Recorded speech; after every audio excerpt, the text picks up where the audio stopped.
Hello and welcome to another Rant, Rave review. Today we will be reviewing The Ickabog by J.K. Rowling. Yee! It's her newest children's book, which I did not know existed until like the day it was released. Had no clue this thing was a thing. If you don't know, because I didn't, she apparently felt bad for kids during the shutdown, not being able to see their friends or go to school or anything, so she released this like a chapter at a time so people could read with their families. And the other really cool thing was that there was a children's illustration contest where you could illustrate different parts of it, and those are the illustrations in the book. So it's really cute and really good. As for the actual plot, this book is weird. Okay, that's the takeaway. It's kind of like a fairy tale. It's kind of like Baby's First 1984. It's kind of like Charlotte's Web. We'll talk about it. No spoilers, though. I'm not going to spoil anything. But it's not just a fairy tale. You read the cute little premise and you're like, that's cute. And then you read it and you're like, there's a lot of people dying and getting disappeared for political reasons in this book. But it's okay. It's still like, you know, it's nothing egregious or anything. But the plot is basically there's this...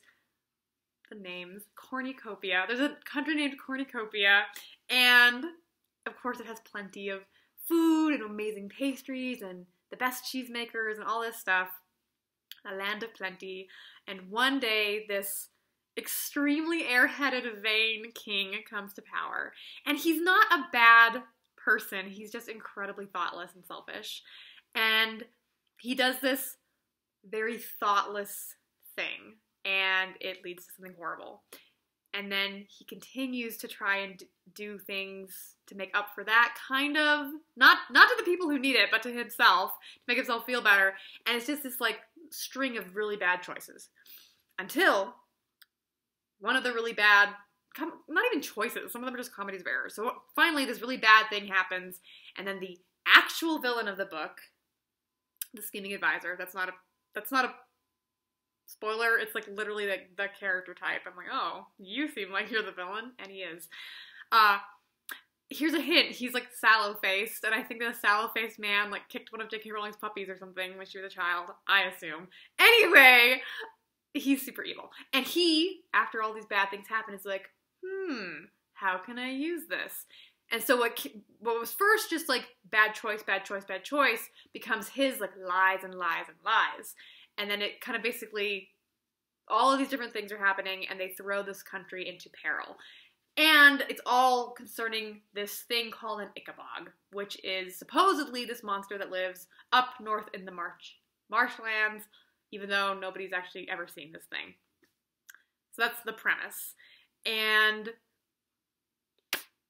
first, some of my favorite parts. I love the illustrations. They're so cute. My favorite one, this is like, oh my goodness. First of all, notice the name Professor Fraudisham. This is the kind of book we're reading, people. I love it so much. I don't know if you can see, but it says that this is an Ickabog, or what, you know, this particular person says an Ickabog looks like. And it says it's 2 elephants tall, and it says, run, elephant, run! Because he's gonna get eaten by the Ickabog. So cute. Delightful. I also love the prose. I love J.K. Rowling's prose so much. Oh, just the way she tells a story in terms of her sentences and such is cute. The narrator is very present in the story. Like, there's many parts where, like, I'm sorry to tell you that blah, blah, blah, blah happened. Or when multiple people die, because so many people die in this book. There's one part where these people, like, murder this little old lady, and she's like, and I just want you to know that she was the foremost expert in this type of trout that lived in this brook. And it's like, why are you telling us this? But it's so cute and good. I will say, it's not great. It's not anywhere near J.K. Rowling's other level, but it's okay. It's way better than book 7, but what isn't? But it was fun. It was a fun read. It was the kind of thing where I wouldn't read it again, but it was a fun little twisty-turny. You couldn't really predict what was going to happen most of the time. It was like a lot of stuff just came out of left field, but in a good way. I do know that apparently this is based on a story that she really would tell her kids when they were little, and it has that feel of like each night you're going to tell them something, and then between nights be like, well, what am I going to do next? Which isn't to say that it's scattered. It's not scattered. It's just very, you really can't tell where it's going to go. And there is definitely a theme or two themes running through the book. And those two themes, obviously one is like kindness and being a good person, just making good choices. And the other is the truth. And that was really interesting. That's why I say it's Baby's First 1984. There's this whole thing of a lie that everyone pretty much knows is a lie. A very few people actually believe it. But if you... Kitties, no. Kitties, no. They're fine. Hey. Oh my goodness. Anyway. They're just playing. Like dolts. Oh my stars. Anyway. If you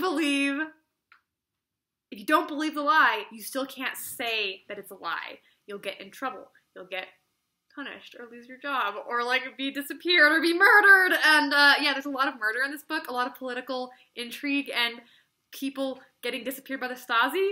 I mean, no, literally, like basically. I was gonna say not quite, and I was like, no, it basically happens. Yeah, Baby's First 1984. But, again, the reason I wouldn't say this is a strict dystopia is obviously it has a happy ending, obviously. And what I like about it versus 1984, Brave New World, is you actually care. Because in those books I've always like, yeah, it's a really horrible situation, but why do I care about these people? You didn't make me care about these people, author.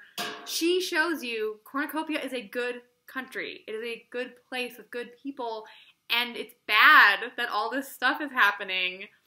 So you see what you lost, and then, of course, it's a fairy tale, so you kind of get it back pretty easily. There's not a lot of,